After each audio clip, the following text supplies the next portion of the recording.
There is a particular kind of exhaustion you carry that no amount of sleep can fix. It is the tiredness of being watched.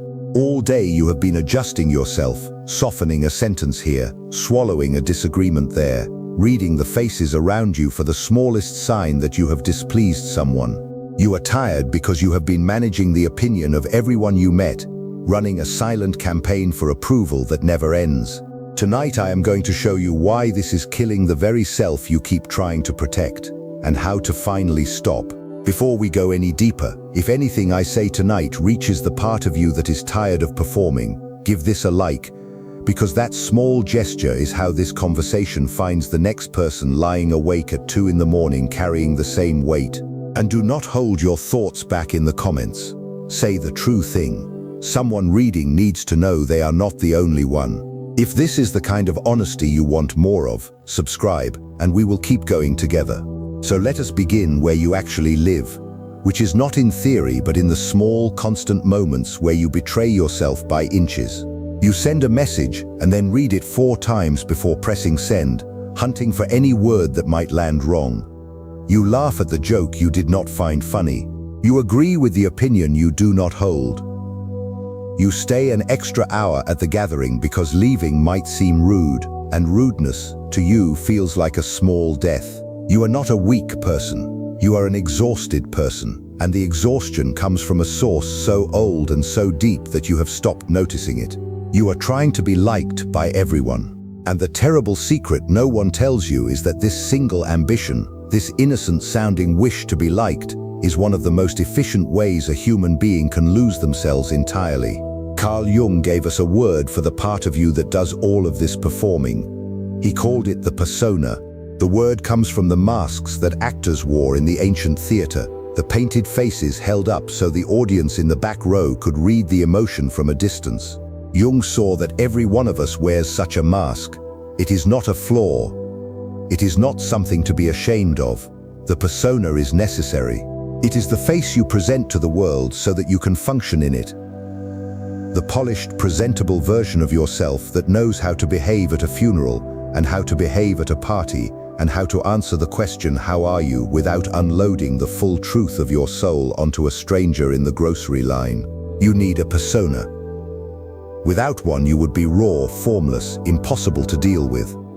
The mask is not the problem. The problem begins the moment the mask stops being something you wear and becomes something you are.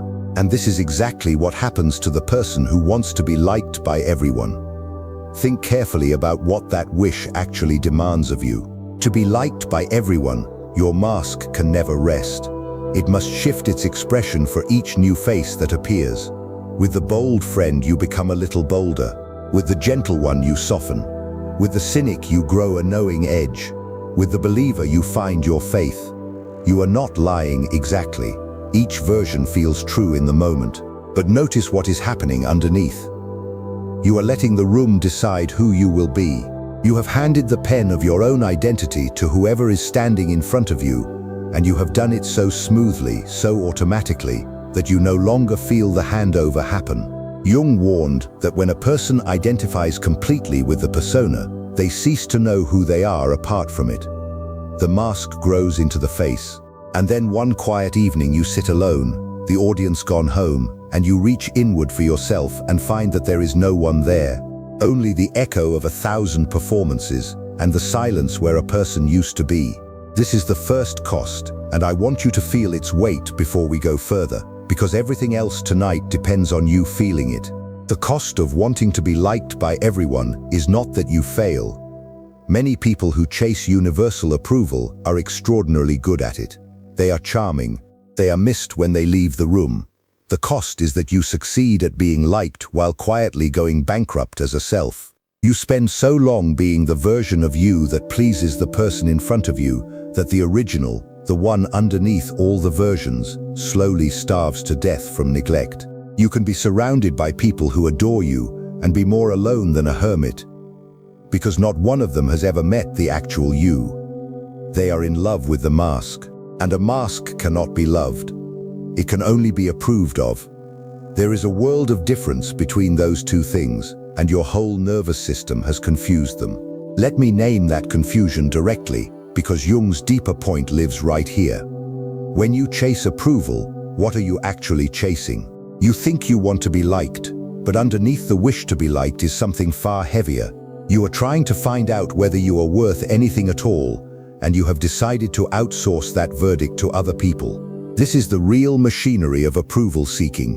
And once you see it, you cannot unsee it.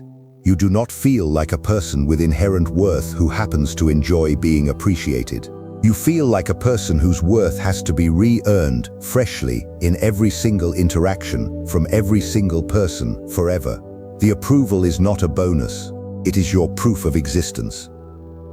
And so a frown from a stranger can ruin your afternoon, because to you it is not a frown. It is evidence submitted to the court that decides whether you deserve to take up space, and the verdict came back against you. Do you see the trap now? If your worth is decided by others, then your worth is never yours, it belongs to them. You are renting your sense of self from an audience, and the rent is due every hour of every day, and it can be raised without notice, and you can be evicted by a single cold reply. No wonder you are exhausted. You are not just tired from the performing. You are tired from living as a tenant in your own life, never owning the ground you stand on, always one bad review away from feeling worthless. Jung understood that a human being cannot become whole while their center of gravity sits outside of themselves, in the shifting moods of other people. Wholeness requires that the verdict on your worth comes home. It has to come back inside you, where it belongs, where it always belonged. But here is what makes this so hard to escape, and I want to be honest with you about it rather than pretend the cure is simple. The hunger for approval did not come from nowhere. It was installed in you early by your own intelligence trying to keep you safe. Somewhere back in your beginning, you learned that love was conditional. Maybe it was loud, a parent whose warmth vanished the moment you displeased them, so that affection felt like weather, sunshine when you were good, sudden cold when you were not. Or maybe it was quiet, a household where the only way to matter was to be useful, to be easy, to be the one who never caused trouble. You were a child, you had no power, so you did the only intelligent thing a powerless creature can do. You studied the faces of the giants who controlled your survival, and you became whatever earned their warmth. You built a mask so good it kept you safe, and it worked. That is the part you must respect. The approval seeking was not weakness, it was survival. And it succeeded. You are here, you made it through. But the strategy that saved the child is now strangling the adult. You are no longer powerless. You no longer depend on a single set of giants for your survival. You can feed yourself, house yourself, walk out of any room, and yet the old program runs on, scanning every face for warmth, terrified of the cold, as if a frown from a coworker could still end your life the way a parent's withdrawal once felt like it might. You are protecting a child who no longer exists with a strategy that now costs you the very thing it was meant to preserve, which is a self worth saving. Tonight is about gently, finally, telling that child they are allowed to put the mask down. Hold that. We will return to it, because the way out runs straight through that child, not around them. Now Jung gives us a name for the path out, and it is the central idea of his entire life's work. He called it individuation. It is one of the most important words you will ever learn, so let me make it living rather than academic. Individuation is the lifelong process of becoming the specific, particular, unrepeatable individual you actually are, rather than the generic, agreeable, room-pleasing composite that approval-seeking turns you into. It is the slow, brave work of separating the gold of your true self from the borrowed metal of everyone else's expectations. It is the journey from being a mask to being a person. And here is the part that will sting, the part the approval-seeking mind does not want to hear, so brace yourself, because this is the hinge on which your whole freedom turns. Individuation requires that some people stop liking you, not as a tragic side effect, as a structural necessity. There is no way to become a distinct, defined, real self without that self having edges, and edges, by their very nature, will press against some people uncomfortably. The moment you have a genuine opinion, someone will disagree. The moment you have a real boundary, someone will feel shut out by it. The moment you choose a direction for your life, you disappoint everyone who wanted you to choose theirs. To be liked by everyone, you must remain shapeless, because shape is what people bump into. The very smoothness that makes you universally palatable is the absence of a self. You cannot be both fully yourself and universally approved of, because the self is precisely the thing that some people will not approve of. Wholeness has a cost, and the currency it is paid in is the goodwill of people who only liked you when you had no shape at all. Let me bring this all the way down into your actual life, because I never want this to stay a beautiful idea. Think of the last time you wanted to say no and said yes instead. Maybe someone asked for your time, your money, your energy, and everything in you knew the honest answer was no, and you watched your own mouth form the word yes, smooth as ever, because no felt dangerous. No might disappoint them. No might make them like you less. In that exact moment, you chose the approval of another person over the integrity of yourself. It seems small. One yes. But your life is built out of 10,000 of these moments, and in each one you are casting a vote. You are either voting for the self or voting for the mask, and the votes accumulate into a destiny. The person who always votes for the mask wakes up at 50 in a life that fits everyone but them, surrounded by people they served and slowly resented, having never once asked what they themselves actually wanted because they were too busy being liked. I told you the wish to be liked outsources your worth, and now you can feel how that outsourcing plays out hour by hour. Every yes you give to avoid disappointing someone is a confession that their comfort matters more than your truth. And the deeper tragedy is that it does not even buy you what you hoped. The people who only like the version of you that never says no do not actually like you. They like your compliance. The day you finally have a need, finally have a limit, finally have a self, that approval evaporates, and you discover it was never love at all. It was a transaction, and you were paying the whole price. Jung would tell you that the relationships built on your persona cannot survive your individuation. And this is not a loss to mourn. It is a filter doing its sacred work.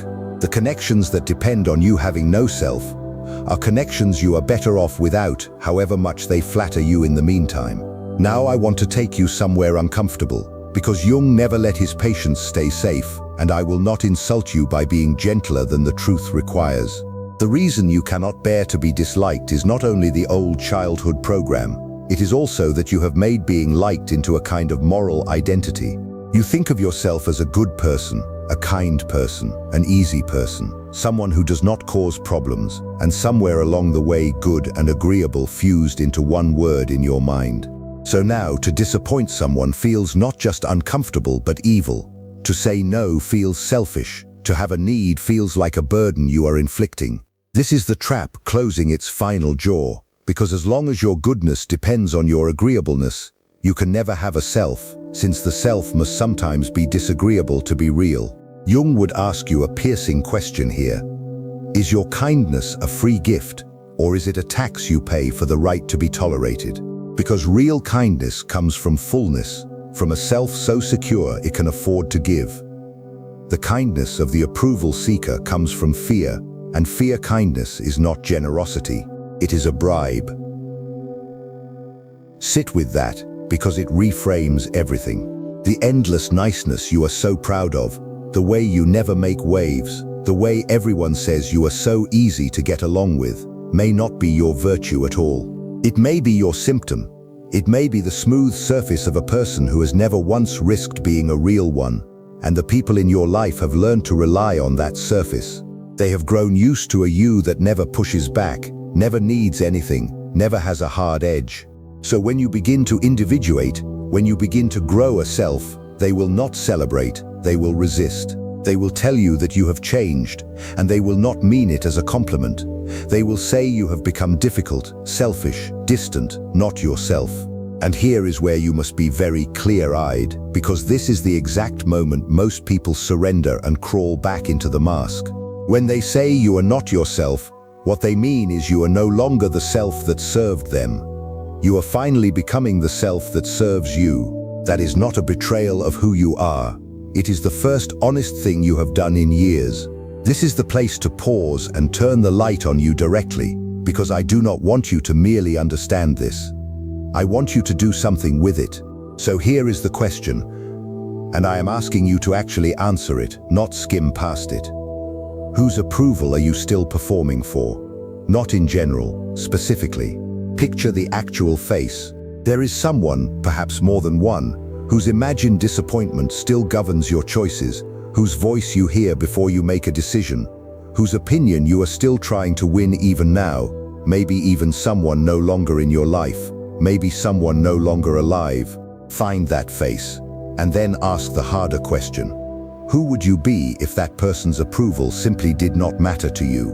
What would you say? What would you stop doing? What would you finally begin? Write it in the comments tonight, not for me, but because somewhere in that thread is a person who thinks they are the only ones still performing for a ghost, and your honesty will set them free. Say the name of the audience you are tired of playing to. You will be astonished how many people are sitting in the same theater, because that is the thing about this whole performance. You imagine you are alone in it, that everyone else moves through their days as solid selves, while you alone are the fraud holding up a mask. It is not true. Half the people whose approval you crave are themselves desperately seeking yours. The whole social world is a hall of mirrors, each person performing for the others, each one terrified of being seen, each one convinced everyone else is real, and they alone are pretending. When you finally put your mask down, you do not become an outcast. You become a doorway. You give the others permission to be real too. The first person in any room to stop performing is not the weakest. They are the bravest and the most magnetic, because authenticity in a world of masks is the rarest and most attractive thing there is. Let me show you the shape of the freedom on the other side of this, because I have been honest about the cost, and now I owe you the reward. Jung spoke of the goal of individuation as a relationship with the self, with a capital S, by which he meant the deep center of your being, the totality of who you are, the organizing core that is wise beyond the frightened little manager who has been running your social life. When approval comes from outside, it is a thing you must constantly chase, because it runs out, because it is given by others on their terms and withdrawn at their whim. But there is another kind of approval, and it is the only kind that ever fills the hole. It is self-approval, not arrogance, not the loud, defensive bragging of the insecure, something quieter and far more powerful. The deep, settled sense that you have lived in accordance with your own truth, that you have been faithful to yourself, that whatever the room thinks of you, you can meet your own eyes in the mirror and feel at home. This is what Jung was pointing toward, the center of gravity coming home, the verdict on your worth being delivered, at last, by the only judge who was ever qualified to give it, which is you. And I want you to understand how completely this changes the texture of a life, because it is not a small upgrade, it is a different way of being alive. When your worth lives inside you, a frown from a stranger is just a frown. It carries no verdict. It cannot touch the ground you stand on, because the ground is yours now and not on loan. You can disappoint someone and survive it, because their disappointment is information about them, not a sentence passed on your soul. You can be disliked and remain whole, the way a mountain is not diminished by the people who prefer the sea. Imagine the energy that returns to you. All the force you have been spending on scanning faces, managing impressions, rehearsing messages, replaying conversations, all of it comes flooding back into your own hands, free at last to be spent on your actual life. People who individuate often describe a strange new quiet, the silence of a mind that has finally stopped running the endless campaign. That silence is not loneliness. It is the sound of a self that no longer needs an audience to know it exists. But I will not let you believe this is a single decision, a switch you flip tonight and wake up free. It is not. It is a practice. And like all real practices, it is built from small, repeated, deliberately uncomfortable acts. So let me give you the actual work, because inspiration without instruction is just a pleasant feeling that fades by morning. The work begins with the smallest possible disappointments, chosen on purpose. You do not start by blowing up your life. You start by letting one person be mildly displeased with you and surviving it. You voice the small preference. You say you would rather not. You let a text sit unanswered for an hour without spiraling. You disagree gently out loud in a low-stakes room, and then you watch what happens, which is almost always nothing. The sky does not fall. The person does not leave. And your nervous system, which has spent decades certain that disapproval equals death, gets one small piece of evidence that it was wrong. You are not arguing the old fear away. You cannot argue with a child's terror. You are showing it, gently, over and over, that the world has changed, that you are no longer powerless, that you can be disliked and still be safe. This is where we return to that frightened child I asked you to hold earlier, because here is the deepest turn of the whole night. The part of you that craves approval is not your enemy. It is the wounded child still standing watch, still reading the giant's faces, still trying to keep you safe the only way it ever knew. You do not heal it by hating it. You do not become whole by waging war on the part of you that learned to please. Jung was clear that wholeness is not won by amputation, but by integration. You turn toward that frightened part of yourself with the compassion it never received, and you become, at last, the steady presence it always needed. You become your own good parent. You tell it, "I see why you learned this, and you saved us, and I am grateful, and you can rest now, because I will keep us safe from here." The hunger for approval does not vanish. It softens into a memory, a scar that aches in the cold but no longer runs your life. This is the reconciliation Jung pointed toward, the self embracing its own history rather than fleeing it.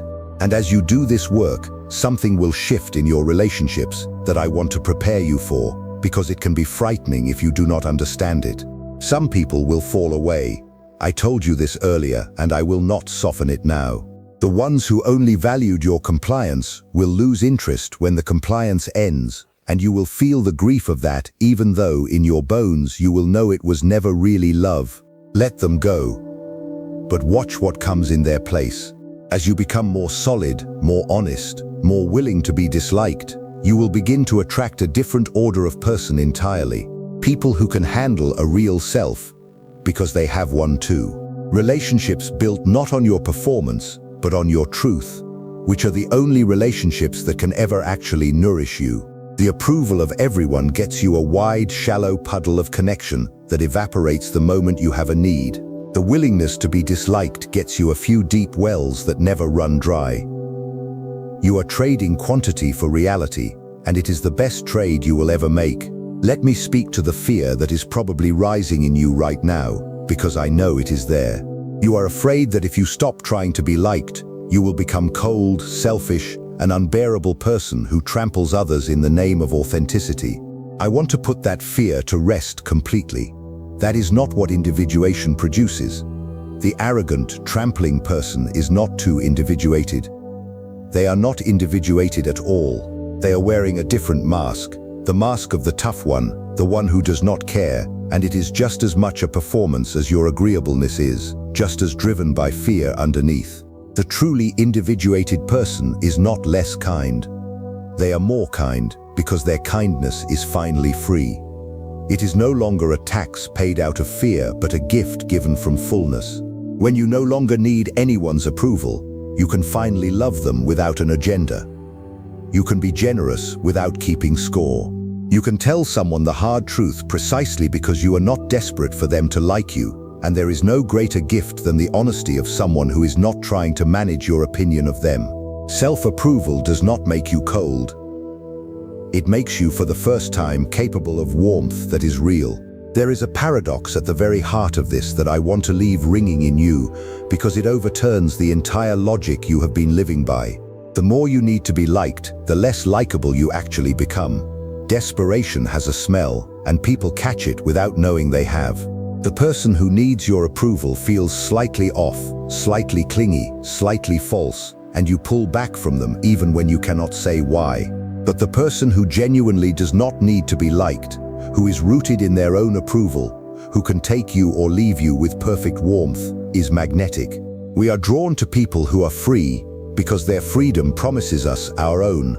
So the very thing you have been chasing your whole life, to be liked, comes to you most fully the moment you stop chasing it and turn instead toward becoming whole. You are never going to win the game by playing harder. You win it by walking off the field entirely and discovering that the people worth knowing follow you out the gate. Let me go deeper into the machinery of this, because there is a piece of it that Jung understood better than almost anyone. And once you see it, you will never look at your need to be liked the same way again. It is the matter of projection. When you are desperate for approval, you are not actually relating to the real people around you at all. You are relating to figures you have painted onto them. The boss whose approval you crave is not really your boss. He has become, in your inner world, a stand-in for the parent whose love you could never quite secure. The friend whose slight coolness ruins your week is not really your friend. She has become the embodiment of every person who ever turned away from you. You are not living in the present.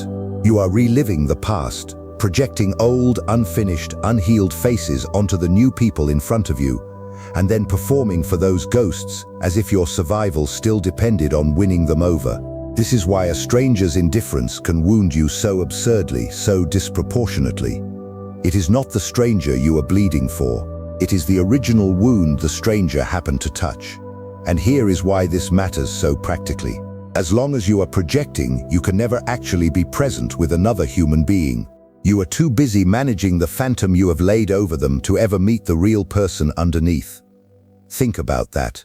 The very approval-seeking you believe brings you closer to people is the thing that keeps you forever at a distance from them. Because you are not relating to them, you are relating to your own fears, wearing their face. Jung taught that the work of becoming whole involves withdrawing these projections, taking back the faces you have cast onto others, recognizing that the giant whose approval you crave is a creation of your own psyche, not a fact of the world. And when you do this, when you pull the projection home, the strangest thing happens. The other person shrinks back down to human size. They lose their terrible power over you because that power was never theirs. It was yours all along, loaned out to them without your knowing, and now you are quietly taking it back. I want to give you a way to feel when this is happening, a kind of inner alarm you can learn to hear. Notice the next time someone's reaction to you feels too big. You send a message, and the slightly flat reply sends you into a spiral that lasts hours. A colleague does not greet you warmly, and your whole sense of yourself wobbles.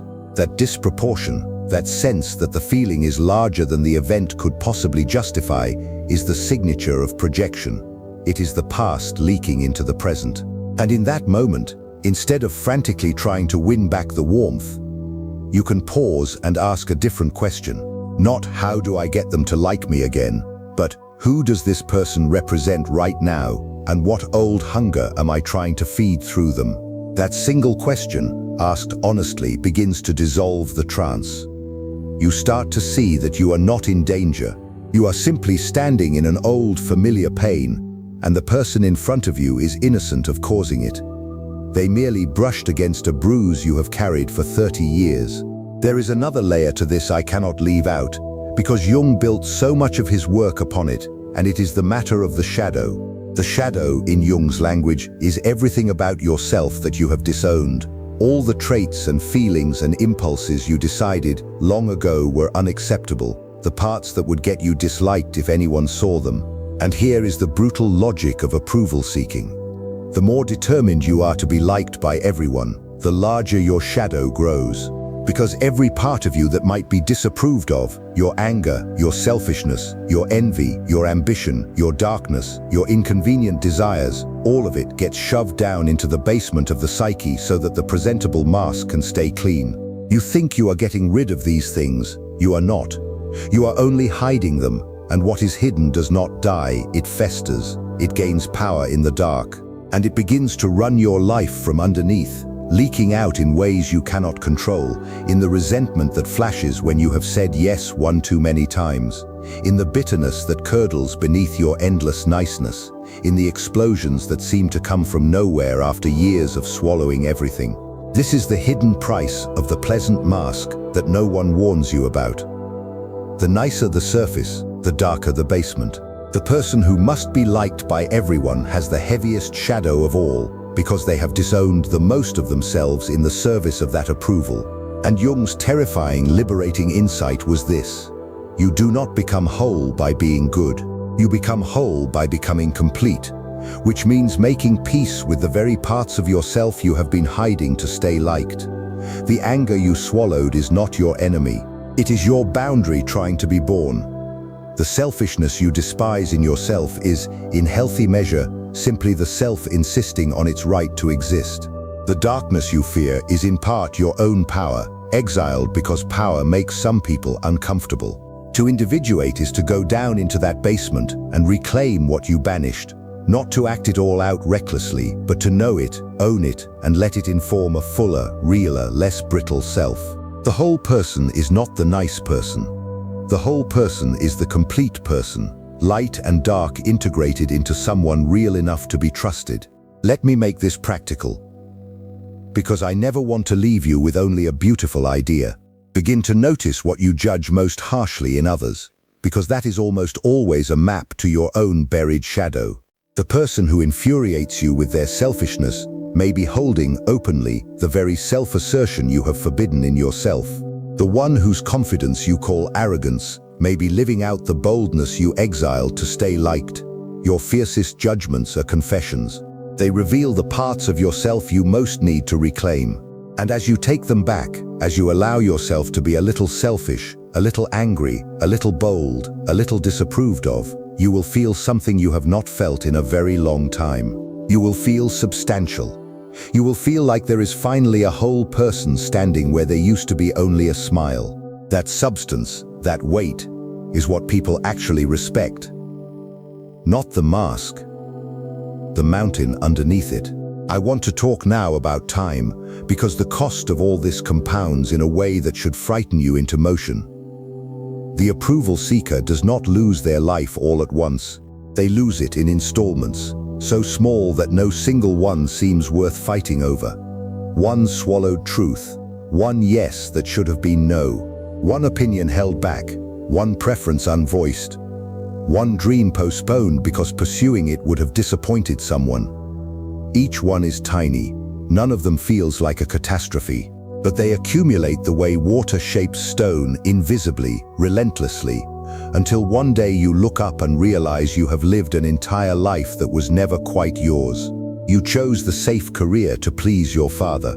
You stayed in the relationship to avoid the disappointment of leaving. You softened your every edge for so long that you no longer remember what your real shape was. This is the true horror Jung was pointing at.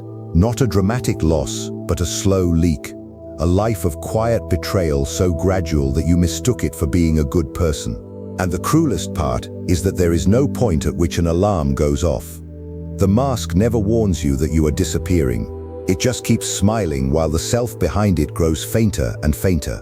So the urgency is real, and I want you to feel it, not as panic but as a clean, clarifying fire. The time to begin reclaiming yourself is not someday, when it will be safer, when you have more security, when the people around you are more ready for the real you. That day does not come. It never comes, because the conditions you are waiting for require you to already be the self you are postponing. The only moment you ever have to begin choosing the self over the mask is the one you are in right now, and the good news buried inside that urgency is that it can begin small. You do not have to detonate your life tonight. You only have to cast one vote for the self instead of the mask. One honest answer, one small no, one preference spoken aloud. The reclamation of a stolen life happens the same way the thief did, one tiny choice at a time. Only now the choices run in the other direction, toward the self instead of away from it. There is something I want to say to you about loneliness, because it is the fear that sits underneath all of this, the deepest root of the whole tree. You chase approval because, at the bottom of it, you are terrified of being alone. You believe that if enough people like you, you will be safe from the abyss of abandonment that has haunted you since you were small. But here is the paradox Jung would not let you escape. The approval seeking that you think protects you from loneliness is the very thing that guarantees it. Because you cannot be truly known while you are wearing a mask, and you cannot be truly loved while you are unknown. And so the harder you work to be liked, the more profoundly alone you become, surrounded by people who have never met you. The cure for loneliness was never more approval. It was being seen. And you cannot be seen until you are willing to risk being disliked. Because the willingness to be disliked is the same thing as the willingness to be real, and only the real can be known, and only the known can be loved. This is why the path that looks the most frightening, the path of letting people be disappointed in you, is actually the path out of the very loneliness you fear most. When you finally let one person see the real you, edges and shadow and all, and they do not leave, something is healed in you that no amount of approval ever could heal. You learn in your body and not just your head, that you are lovable as you are, not as you perform. And the first person who needs to learn that is not anyone out there, it is you. You have to be the one who finally meets the real self, who stops abandoning it the way you fear others will, who turns toward it instead of away. The relationship with the self that Jung described is, at its core, the end of self-abandonment. It is the moment you stop leaving yourself to chase the approval of others, and finally stay home and keep yourself company and find that you are, after all, enough. I want to address one more objection, because I know it is forming in you the practical voice that says all of this sounds beautiful, but the real world runs on getting along, on smoothing things over, on being liked. You have a job, you have a family, you have a community. Surely, the voice says, you cannot simply stop caring what people think. And you are right, partly, and I will not pretend otherwise. There is a difference, an enormous difference, between caring about people and needing their approval. The whole person still cares. They still consider others, still wish to be kind, still feel the warmth of being appreciated. What changes is that this caring is no longer compulsory, no longer a matter of survival, no longer the thing their entire sense of worth hangs upon. You can care what someone thinks without being enslaved by it. You can value approval as a pleasure without requiring it as a proof. The goal is not to become indifferent to others. It is to stop outsourcing your worth to them, to care freely from a place of fullness, rather than desperately from a place of fear. That distinction is everything, and it is the difference between a self that connects and a self that disappears. Let me give you one more turn of the key, because there is a subtle trap waiting even for the person who hears all of this and resolves to change. It is the trap of turning individuation itself into a new performance. You can hear me tonight and decide to become the authentic one, the one who does not need approval, the one who speaks their truth, and within a week you will be performing that too, wearing authenticity as a new mask, seeking approval for how brave and real you have become. Jung saw this danger clearly. The ego is endlessly clever, and it can hijack even the journey toward wholeness, turning it into one more identity to defend, one more image to maintain, one more way to win. So I want to warn you against it now. The aim is not to become a person who looks individuated. The aim is to become free, and freedom does not announce itself, does not need witnesses, does not perform its courage for an audience. The truly free person is often quiet about it.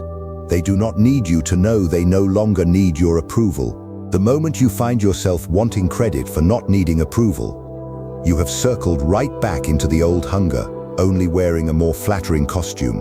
Real freedom is humble. It has nothing to prove, not even its freedom. How do you know the difference then in yourself? You watch your motive, not your behavior. Two people can say the exact same no, and in one it is the clean expression of a real limit, and in the other it is a performance of being a person with limits, a way of being admired for having boundaries. The action looks identical. The inner movement is opposite, so the work is not really about what you do on the outside. It is about the quality of the place inside you that the doing comes from. Does it come from fear? The fear of being controlled, the fear of being weak, the fear of disappearing into someone else's wishes? Then it is still the old machinery, just running in reverse. Or does it come from a settled center, a place that has nothing to prove because it already knows its own worth? That is the only true individuation, and it cannot be faked because it is not a behavior at all. It is a relationship with yourself so secure that you no longer need the world to confirm it. You will spend years learning to tell these two apart in yourself, and that discernment is itself the work. There is no finish line. There is only the deepening honesty of a person learning again and again to act from the center rather than the wound. And so we arrive at what becoming whole actually feels like from the inside, day to day, because I want you to recognize it when it begins to happen to you. It does not feel like a triumphant escape. It feels at first like discomfort, like the strange exposure of standing in a room without your usual mask, certain everyone can see how naked you are. It feels like guilt, the old guilt that fires every time you disappoint someone, except now you have learned to feel the guilt and not obey it. It feels like grief, as the relationships built on your performance begin to thin. But underneath all of that, quietly at first and then unmistakably, it begins to feel like coming home, like the relief of setting down a weight you had carried so long you forgot it was heavy. Like meeting yourself, finally, after a lifetime of being everyone else. The wholeness Jung promised is not loud. It is a deep, settled, unshakable quiet, the peace of a person who no longer has to win anyone over to know they are real. And once you have tasted it, even for a moment, you will never again be content with the cheap, exhausting approval you used to live on. I want to return now to where we began, to you, tonight, tired in a way sleep cannot reach. I told you at the start that the exhaustion you carry is the exhaustion of being watched, of running a silent campaign for approval that never ends. Now you know its true name. It is the exhaustion of a self in exile, living outside its own walls, begging at the doors of other people for the worth it could have minted at home all along. And you know now that the way back is not to perform better. It is to perform less, to let the mask, which served you faithfully, finally rest, to turn toward the frightened child who built it and tell them they are safe now, to accept that becoming yourself will cost you the approval of some, and to understand that this cost is not a wound but a doorway, the price of admission into a real life. So here is what I want you to carry out of this room and into your morning. The goal of your life was never to be liked by everyone.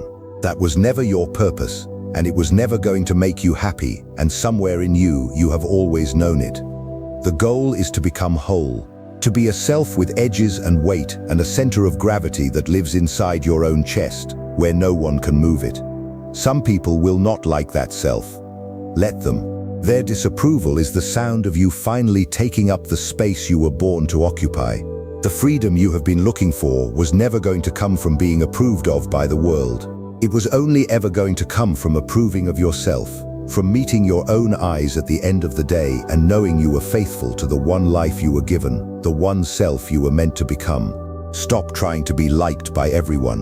You were never meant to be everyone's. You were meant to be your own. And the day you finally stop performing, the day you let the mask come to rest and turn at last toward the real face beneath it, you will discover what Jung knew all along, that the person you were so afraid to become is the only one who could ever set you free. The audience can go home now. The performance is over. And in the silence that follows, for the first time in your whole life, you will hear the sound of someone who was always there, waiting, beneath all the masks, to finally be allowed to live. That someone is you. They have been waiting your whole life, patient beneath every smile you offered to strangers, every yes you gave away, every opinion you swallowed to keep the peace. They are not angry that you kept them hidden so long. They understand why you did it. They only want, now, to be allowed to live. So let them. Stop managing the room. Stop reading the faces. Stop running the campaign that never ends. Turn inward toward the one who was always there and tell them the words you have spent a lifetime waiting to hear from someone else and never will until you say them first to yourself. I see you. You are enough. You no longer have to earn your place. Go and let them.